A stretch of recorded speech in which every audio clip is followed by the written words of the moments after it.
The impact of exposure to violent video games has not been studied as extensively as the impact of exposure to TV or movie violence, the researchers write. However, on the whole, the results reported for video games until now are very similar to those obtained in the investigations of TV and movie violence.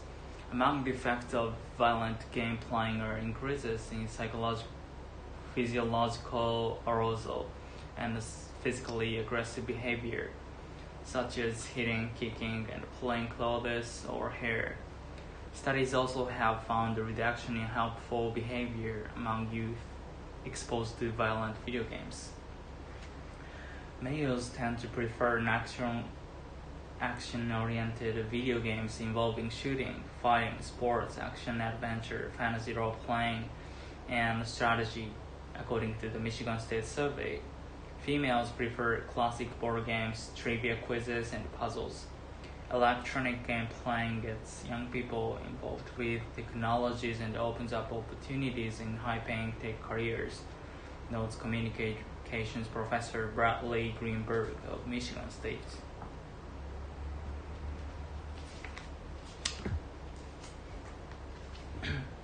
It is believed that these opportunities go to boys because they spend more time working with electronic games and computers, says Greenberg.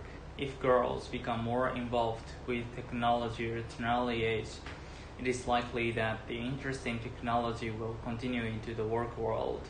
If females do become more involved in technology fields, including game development, they may create less violent games that promote cooperation rather than aggression.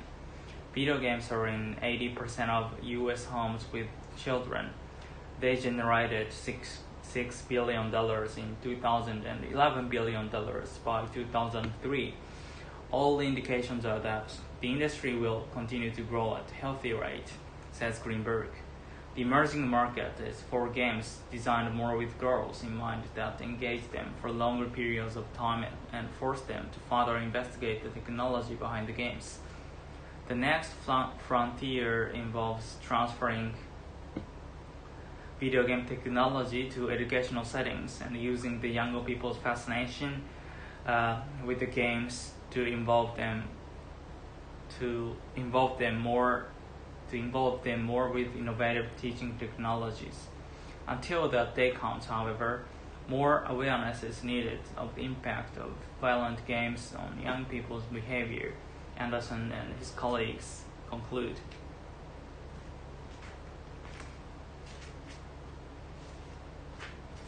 Even with the hard work and caring of many dedicated teachers of concerned parents, the U.S. continues to have a reading problem.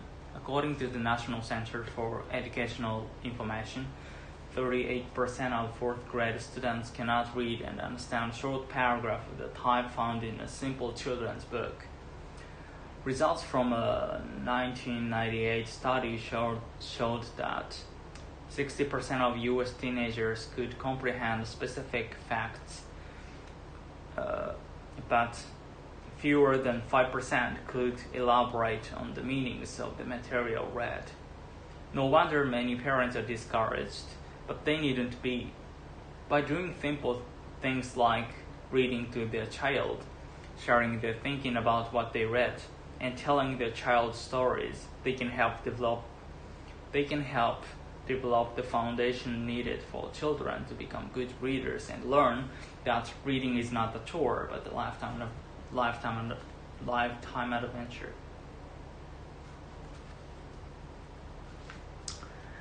Good readers follow a number of key strategies whether they are reading a magazine or textbooks.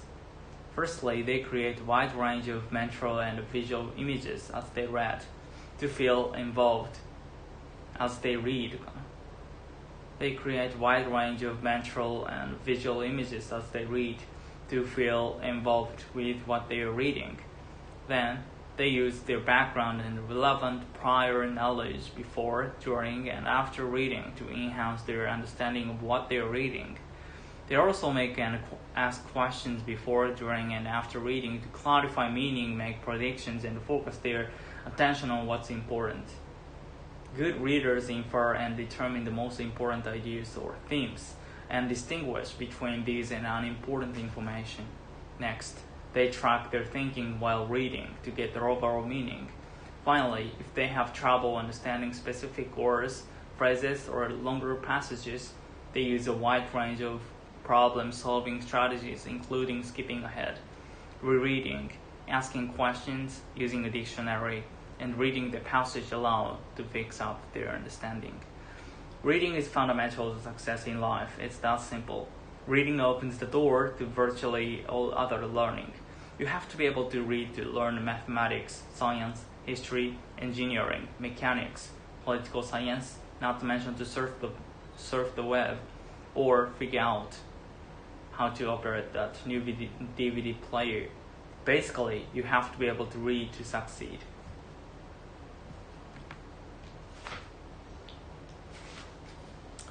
People may decide to study foreign languages for various reasons. They may do so for the immediate purpose of satisfying the requirements of some public examination, or of getting greater fun and enjoyment out of a holiday abroad. Business people may have to deal directly or indirectly with various kinds of information from abroad. Research workers may realize the importance of being able to read the latest reports of advances made in their studies as soon as they are published in foreign journals, without waiting for the translator, who may or may not have the ability to make an exact translation with 100% accuracy. People may be keenly interested in the activities of a foreign nation for political reasons. They may need information about current affairs that foreign newspapers and journals alone can deliver. Students of literature must surely be able to read great works firsthand. Learning a new language implies entering a new world, and it inevitably leads to a widening of intellectual experience. Learning a new language well enough to be able to understand it when heard, speak it, read it, and write it is such hard training that we certainly need some strong urge to drive us on. The four distinct and separable activities just mentioned, listening, speaking, reading, and writing, call for constant, preferably daily exercise. These activities are concerned in varying degrees with four aspects of learning language study: pronunciation, grammar, vocabulary, and idiom. It is useful to keep these four activities and four aspects clearly in mind. Learning a new language calls for no great originality of mind or critical talent, but it does demand an eager intellectual curiosity and a constant and lively interest in the endless ways in which human ideas may be expressed.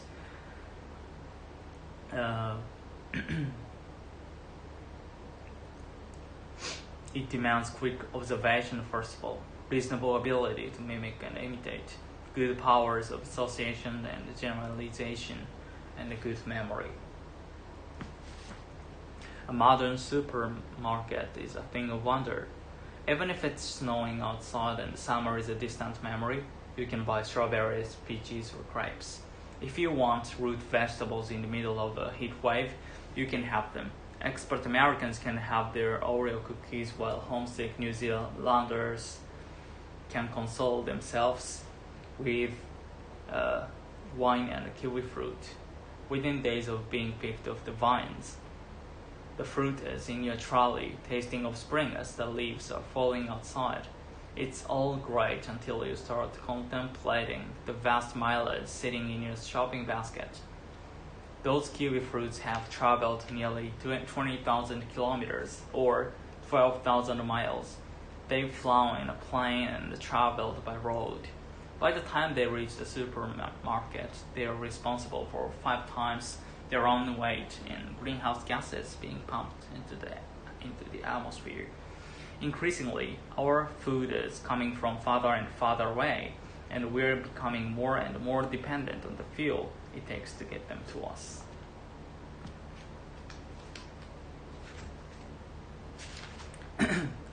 This dependence was illustrated very clearly during the September 2000 fuel price protest in Britain. Inspired by similar actions in France, a group of farmers and lorry drivers decided to blockade the Stanlow oil refinery in Cheshire. The protest quickly snowballed, and the petrol tankers were unable to lead refineries. Panic buying saw more than 90% of petrol stations run dry, and with supplies unable to get through, supermarket shelves quickly emptied. It's estimated that food now accounts for as much as 40% of all UK road freight, and the international food trade is increasing faster than the world's population and food production. In other words, food is moving around more than ever, and the environmental impact could be huge. Despite the UK's cool climate being perfectly suited for growing apples, nearly 3/4 of the apples eaten in the UK are imported, and more than 60% of Britain's apple orchards have been destroyed in the past 30 years. We are now putting more energy into transporting some crops than we get out of eating them. For every calorie of lettuce imported to the UK from America's west coast, 127 calories of fuel are used. Put it another way, flying over a kilogram of Californian lettuce uses enough energy to keep a 100-watt light bulb glowing for 8 days.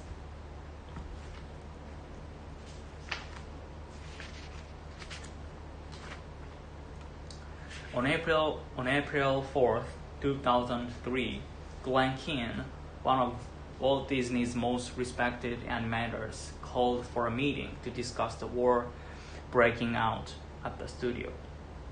Disney's animators have settled into two opposing camps.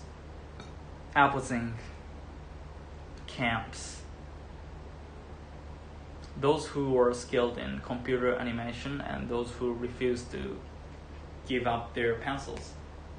Keane, a 31-year veteran who created The Beast for Beauty and the Beast and Ariel for The Little Mermaid, was a Disney traditionalist. But after a series of experiments to see whether he could create computer-animated ballerina, his opposition softened.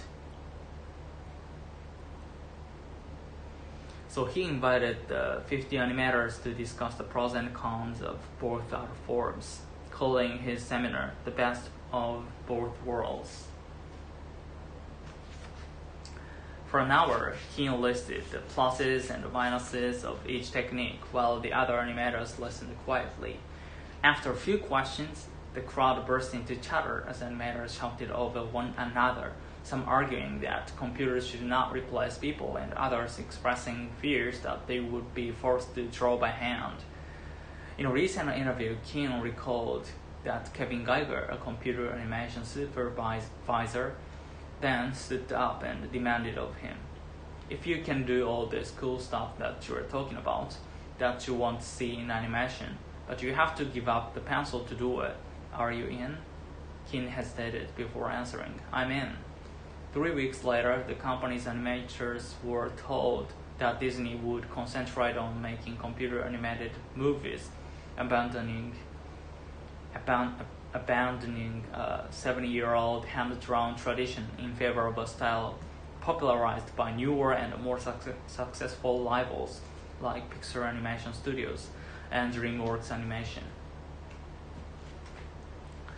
The results were nothing short of a cultural revolution at the studio, which is famous for the hand-drawn classics championed by its founder, Walt Disney, like Snow White and the Seven Dwarfs and Peter Pan.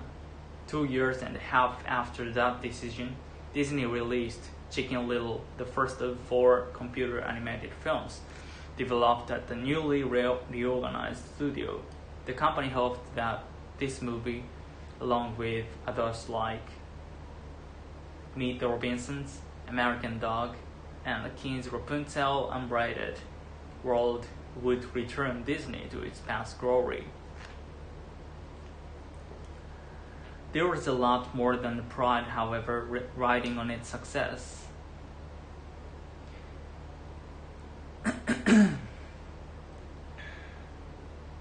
Animation was once Disney's heart, a profitable lifeline that fed the company's theme park, book, and home video divisions, and restoring profit was as essential to Disney in those days as regaining its reputation.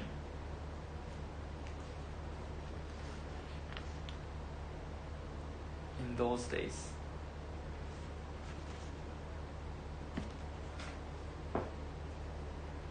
Casey Nicole was a 19-year-old girl from Kansas dying of cancer, or so believed that thousands of people who visited her website, on which she kept a diary of her fight against cancer. For over a year, Casey Nicole had added updates to her diary, letting people know about the ups and downs of her struggle with the disease, about her hope when her condition temporarily improved, and about her fear when the cancer reappeared.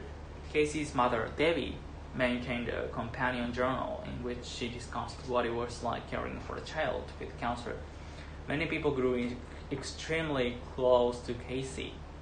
They communicated with her via email, chatted with her in online chat rooms, and some even phoned her.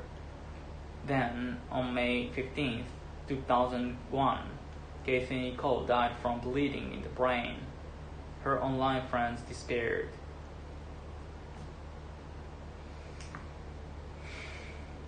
They sought for ways to express their sorrow. They wanted to send gifts to her family. Some even wanted to attend her funeral, and that's when things began to get suspicious. Casey's mother refused to provide anyone with information about where the funeral was being held or where to send gifts. This prompted a group of individualists who participated in the online community Metafilter to find out what was going on. What they discovered was disturbing.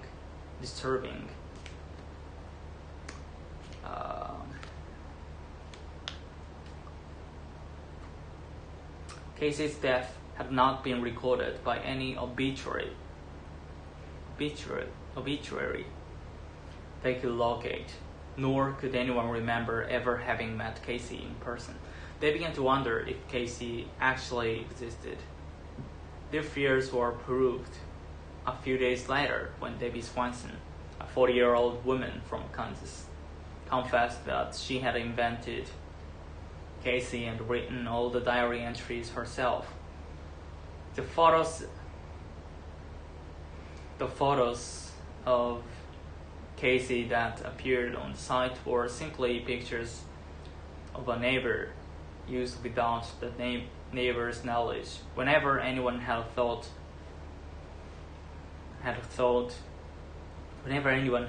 that they were emailing Casey, it was actually Debbie they were communicating with. Debbie Swanson remained unwilling to admit her fault in her confessions, claiming that Casey was real in a way, because the character of Casey was a blend of a number of cancer victims whom Debbie had known. She added that she hadn't realized so many people were reading the diary. This hardly satisfied thousands of people who felt cheated because their kindness and sympathy had been taken advantage of. The FBI even looked into the case, but determined that because Debbie Swanson hadn't gained money from the hoax, she hadn't actually committed a crime which was serious.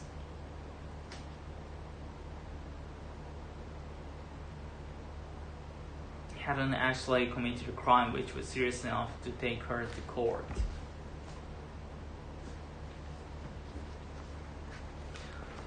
The internet is very much like television in that it takes time away from other pursuits, provides entertainment and information, but in no way can compare with the warm personal experience of reading a good book. This is not the only reason why the internet will never replace books, for books provide a sufficient knowledge of a subject that sitting in front of a computer monitor cannot provide. We can transfer text from an internet source, but the artistic quality of sheets of transfer text leaves much to be desired. A well-designed book makes the reading experience important. The book is still the most compact and economical means of conveying a lot of knowledge in a convenient package, and this is what makes it popular. The idea that one can carry in one's pocket a play by Shakespeare, a novel by Charles Dickens, or the Bible in a small book with a stiff paper cover is incredible. We take such uncommon convenience for granted, not realizing that the book itself has undergone quite an evolution since the production of the Greenberg Bible in 1455 and Shakespeare's Book of Plays in 1623. Not only has the art and the craft of painting, printing, and making books been greatly improved over the centuries, but the great variety of subject matter now available in the books is surprising, to say the least. In fact, the internet requires the constant entry of authors and their books to obtain the information that makes it a useful tool for research and learning. Another important reason why the internet will never replace books is because those who wish to become writers want to see their works permanently published as books, something you can hold, see, feel, look through, and read at your leisure without the need for an electric current apart from a lamp. The writer may use a computer instead of books if it is to have value to the writer may use a computer instead of a pen and a pad, but the finished product must eventually end up as a book if it is to have value to the reading public. The writer may use the internet in the course of researching a subject, just as he may use a library for that purpose, but the end product will still be a book. In any public space, there will be groups of people having face-to-face conversations. These conversations are not perceived as annoying. No one is suggesting that there should be railway carriages where people are not allowed to speak to one another. Logically, the sound energy created by two people conversing face-to-face should be twice that created by one person conversing with an unheard partner on their mobile phone, yet the latter appears to be more annoying. There are a number of possible explanations for this puzzle. One is that the content or the volume of the conversation tends to be more annoying in some mobile phone conversations because of the way that people choose to use their mobile phones. Some people may speak very loudly, or they may have chosen loud and intrusive ringing tones. Excessive loudness is a major cause of annoyance for all sorts of sounds. It is possible that people's perceptions are colored by just one or two bad experiences of intrusive mobile phone use.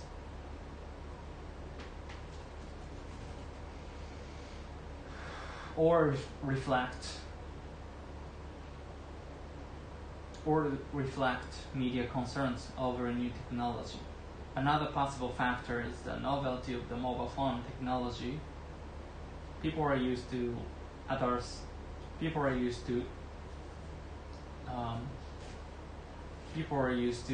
having face-to-face conversations in public spaces and have learned to ignore them.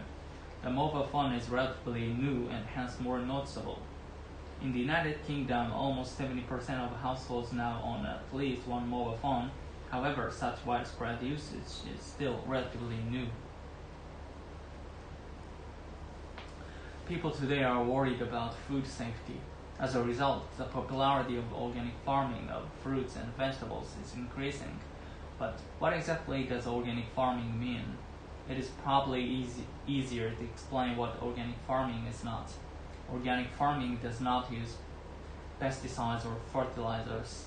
Instead, this style of farming uses natural methods to protect plants and help them grow. So organic agricultural products are thought to be generally safer than non-organic ones.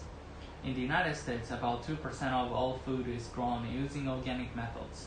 The U.S. government officially licenses farms as organic if they pass an examination. Presently, there are about 10,000 licensed farms in the U.S., and this number is growing about 20% a year. In addition to food safety, another reason for the popularity of organic fruits and vegetables is that they taste better. This is why many restaurants only buy organic products. A lot of people think organic farming is not competitive compared to other methods because it cannot grow the same quantity of food. However, new research has shown that organic farming only grows on average about 5% less than organic methods. Still, organic food today is more expensive than organic food. But when the environmental and health costs of non-organic farming are considered, such as the pollution of water by pesticides, most people would agree that the higher price of organic farming is in fact a small price to pay for our health and safety. Doctors have long told patients that medicine is something you swallow in a pill, but evidence is growing that shows that best medicine might be found in a grocery store, not your drugstore.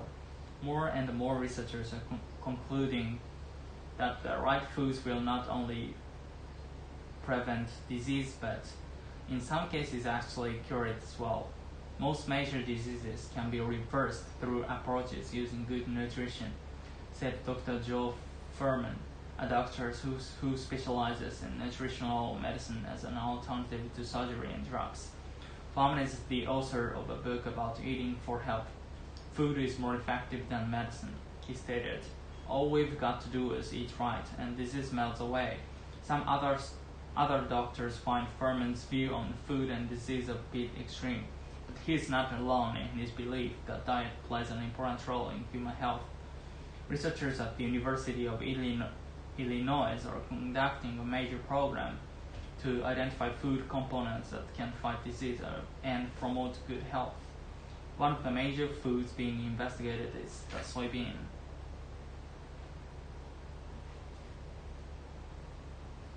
There has been a tremendous amount of information that shows the soybean's ability to reduce cholesterol, said Claire M. Hassler, director of the research program at the University of Illinois.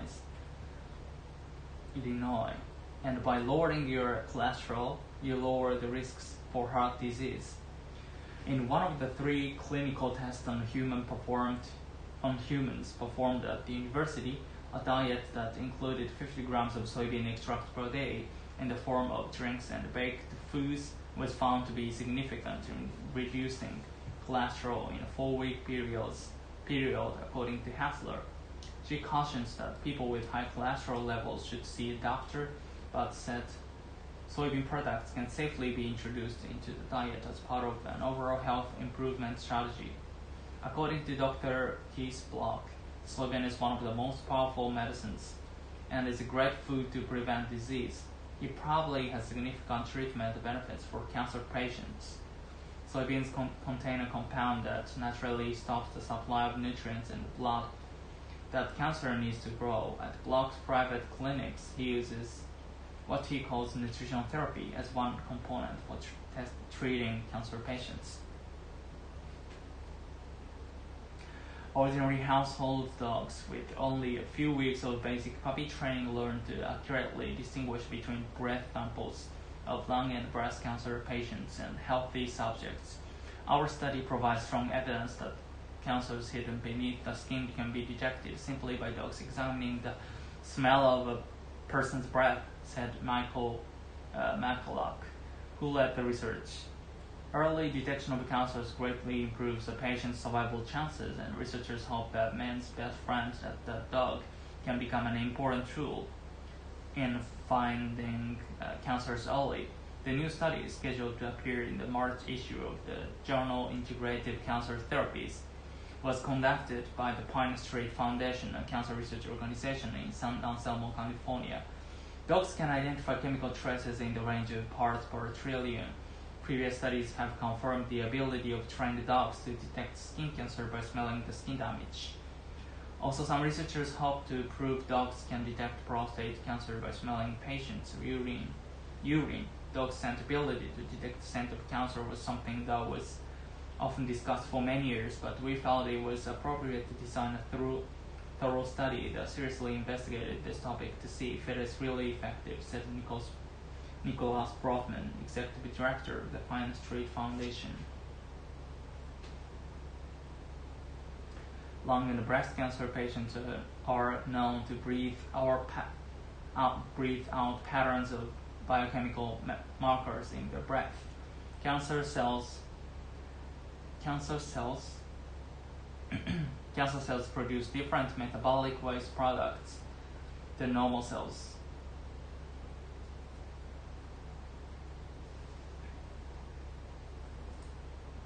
Brofman said, the differences between these metabolic products are so great that they can be detected by a dog's keen sense of smell, even in the early stages of the disease.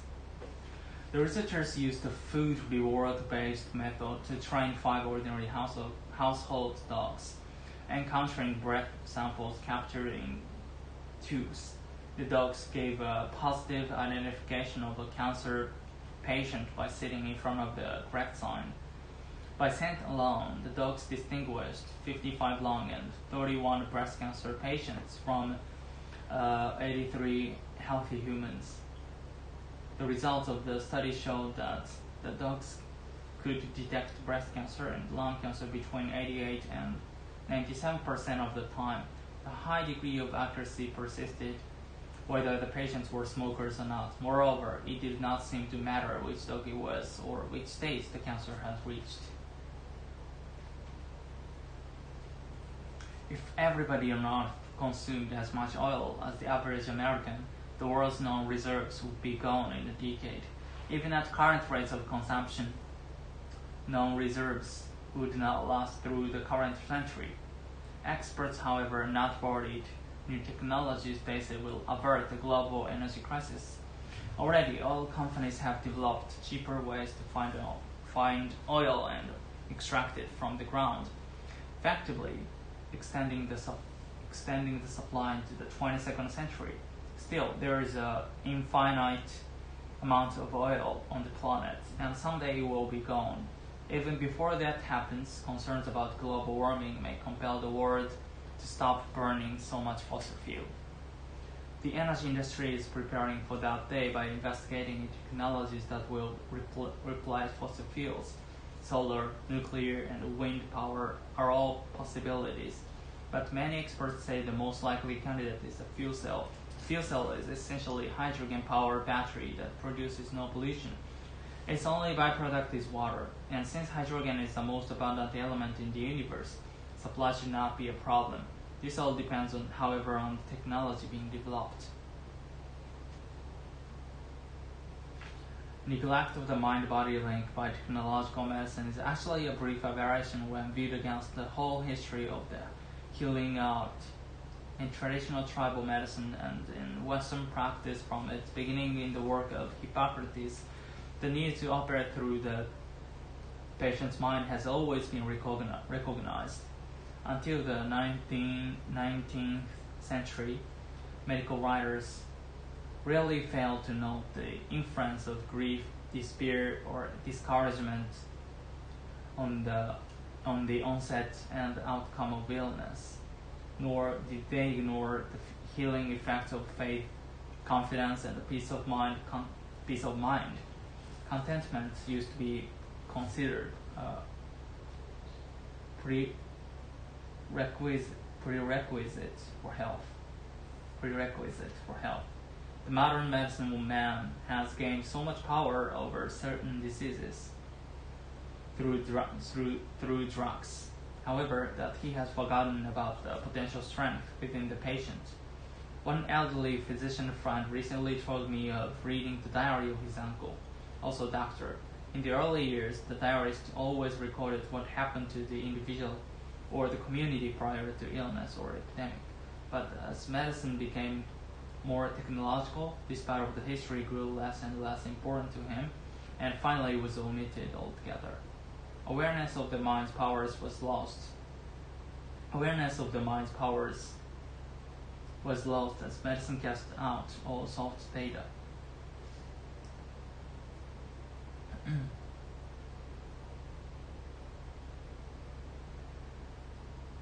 Soft data.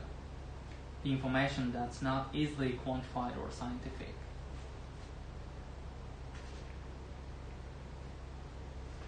A fly can do one thing extremely well.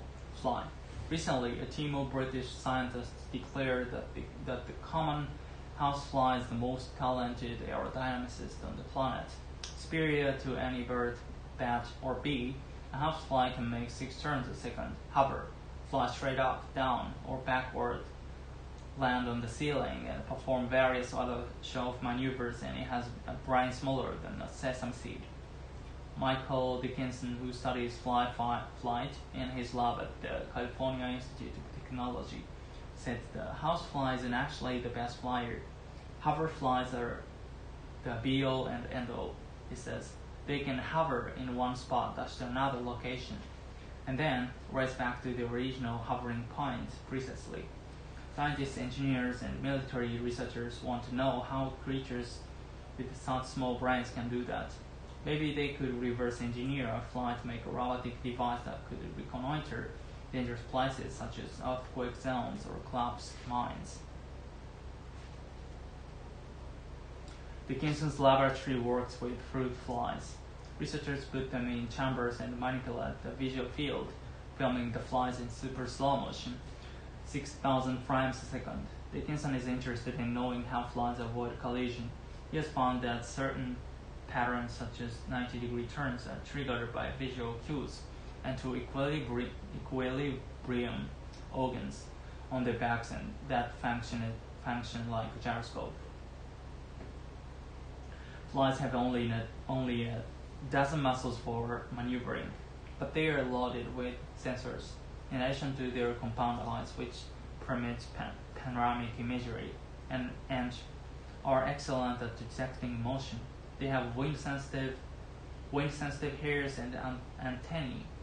They also have 3 light sensors on the tops of their heads, which tell them which way is up. Roughly 2/3 of a fly's entire nerve system is devoted to processing visual images. They take all this sensory data and boil it down to a few basic commands such as go left and go right.